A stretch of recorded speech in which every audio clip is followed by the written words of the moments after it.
السلام علیکم ناظرین، اردو ٹی وی چینل میں خوش آمدید۔ ویورز، ڈرامہ سیریل عہد وفا ایپیسوڈ 19 میں آپ دیکھیں گے سعد کی جب دعا سے بات ہوئی تو وہ اسے کہتی ہے مجھے یقین ہے کہ آپ نہیں ہاریں گے، تو سعد اسے کہتا ہے تمہیں اتنا یقین کیوں ہے مجھ پر؟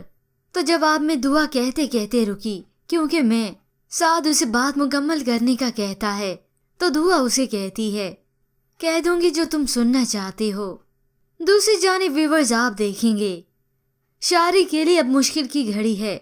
وہ شہریار کو کال کر کے بتاتا ہے یار میں بہت برا پھنس گیا ہوں، شاہ زین آ رہا ہے میرے شو پر ایز اے گیسٹ۔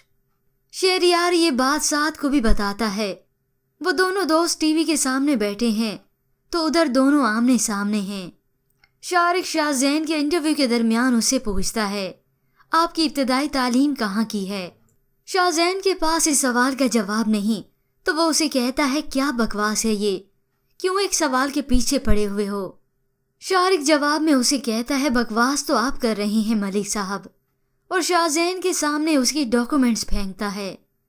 لیکن انٹرویو ختم ہو جانے کے بعد شاہ زین کال کر کے باس کو کہتا ہے مجھے اس کی معافی نہیں بلکہ اس کی چھٹی چاہیے۔ اب شارق اپنے باس کے پاس آیا تو وہ اسے کہتا ہے فائر کا مطلب فائر۔ شارق یہ سن کر حیران رہ گیا کہ مجھے نوکری سے نکال دیا گیا ہے۔ وہ منہ لٹکائے رمشا کے پاس آیا تو رمشا بھی یہ سن کر بہت ہی دکھی ہوئی اور شارق پر غصہ بھی، لیکن غصہ ختم ہو جانے کے بعد یہ پھر سے ایک ہو جائیں گے۔ شارق اور شاہ زین کی ملاقات ہوگی، پر ویورز اس کے متعلق آپ کیا رائے رکھتے ہیں؟ ہمیں اپنی قیمتی رائے ضرور دیجیے گا۔ مزید ڈراماز پرومو کے لیے آپ دیکھتے رہیے اردو ٹی وی۔